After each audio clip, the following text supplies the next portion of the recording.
증시가 조정을 받고 있는데요. 많은 주식들이 3월 최고점 대비 10% 이상 하락한 상태입니다.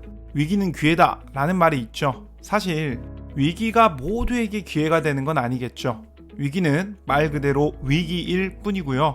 오직 준비된 자에게만 기회입니다. 그럼 준비된 자란 무엇인가? 준비된 자란 누구를 말하는가?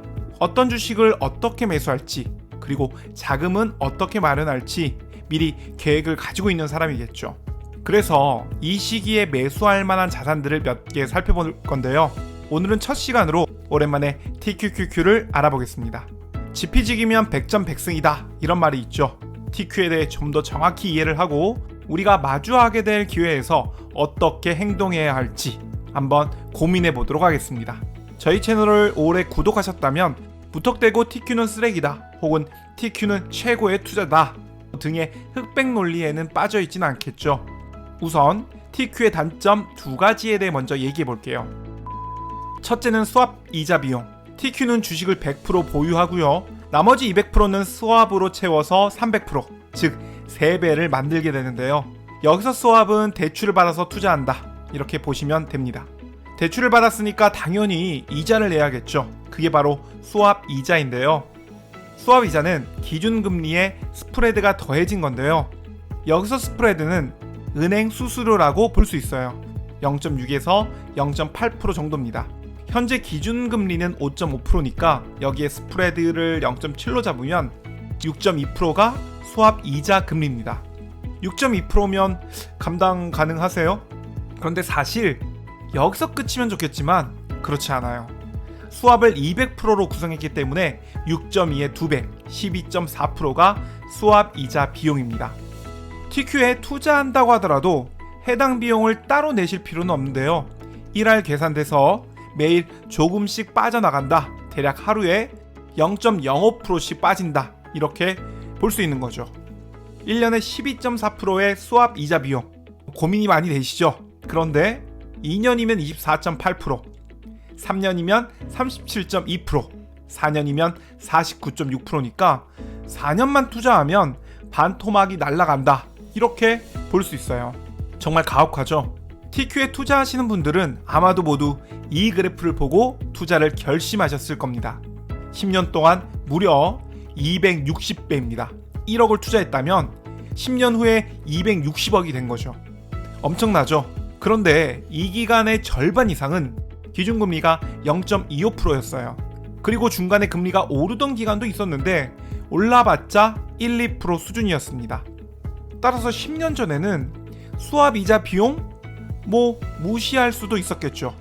지금의 고금리 상황이 계속 지속될 거라고 볼 수는 없습니다. 하지만 미래는 분명히 과거와는 다를 겁니다. 변동성 끌림은 워낙 많이 알고 계시죠? QQQ가 190, 190을 거쳐 100으로 온다고 했을 때 TQ는 절대로 100 근처에도 못 갑니다. TQ는 70, 93, 65까지 떨어졌다가 87에 도달하는데요. QQQ가 100으로 다시 돌아온 것에 비하면 TQ는 처참합니다. 이래서 다들 TQ는 녹는다 이런 이야기 하는 것 같아요. 변동성 끌림에 대해서 이야기하면 긍정론자들은 이렇게 반문할 겁니다. 야, 너는 증시가 횡보하는 경우만 생각하냐?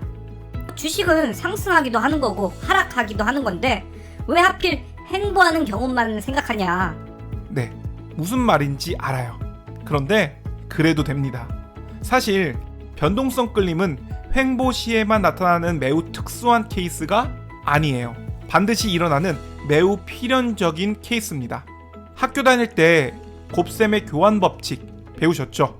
3 곱하기 5나 5 곱하기 3이나 3을 먼저 곱하든 5를 먼저 곱하든 그 결과는 15로 같다. 이런 이야기인데요. 바꾸어서 생각하면 이런 거예요. 연속적으로 먼저 하락을 하든 연속적으로 먼저 상승을 하든 그 결과는 같다. 이 표는 순서만 바꿔서 상승을 먼저 보여준 건데 TQ는 녹았습니다. 하락 뒤에 상승이 일어난다 하더라도 마찬가지로 QQQ는 원금을 지켰는데 TQ는 녹고 말았죠. 자, 이제 긍정적인 면을 한번 볼까요? 단점을 2개 봤으니까 장점도 한 2개 봅시다. 첫 번째는 레버리지. 그것도 무려 3배. 1,000만 원만 투자해도 3,000만 원을 투자한 효과가 난다. 지수가 10%만 올라도 나는 30%를 먹는다.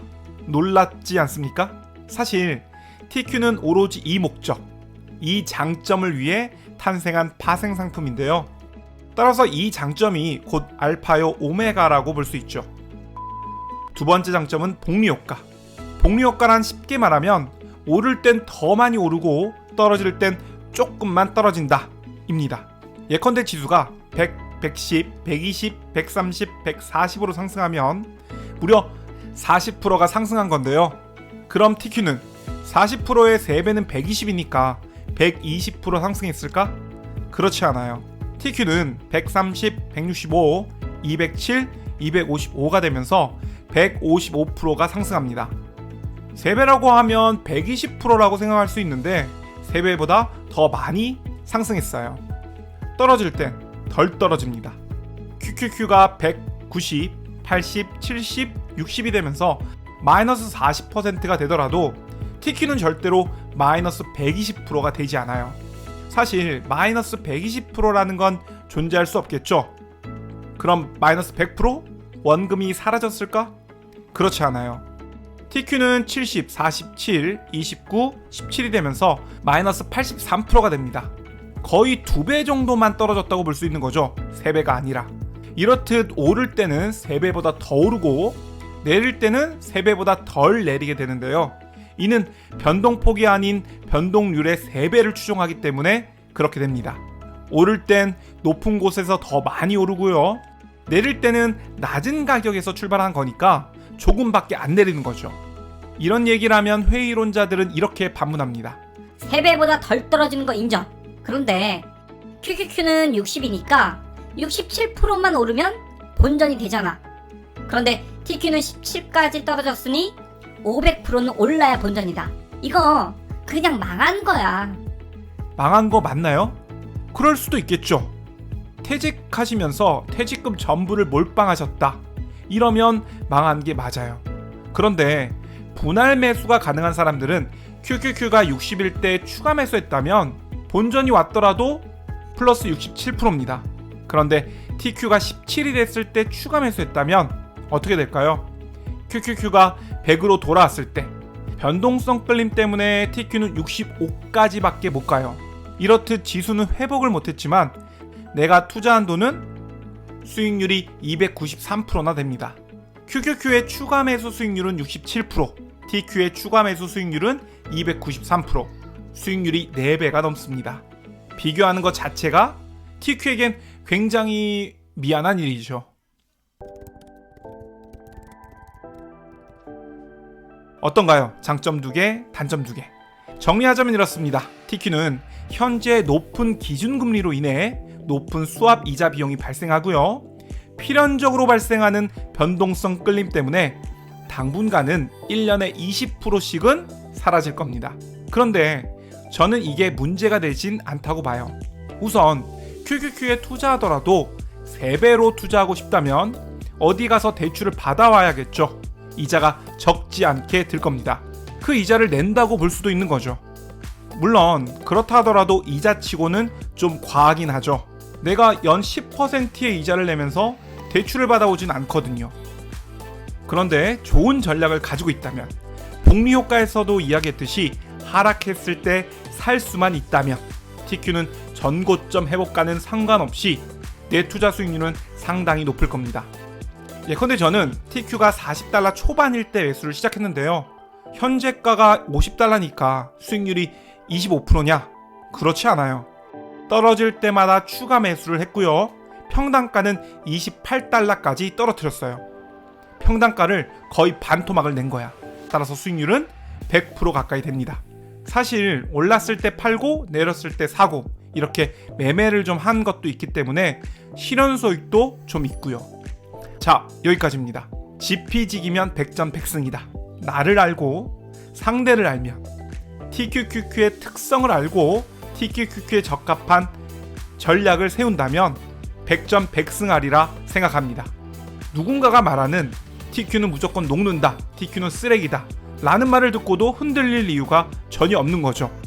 TQ에 대해서 정확히 이해를 하고 있다면. TQ의 매수 전략은 제가 TQ를 매수하게 됐을 때 다시 한번 공개를 하겠습니다. 오늘 영상은 여기까지입니다. 오늘 영상이 도움이 되셨다면 좋아요, 구독 부탁드립니다. 감사합니다.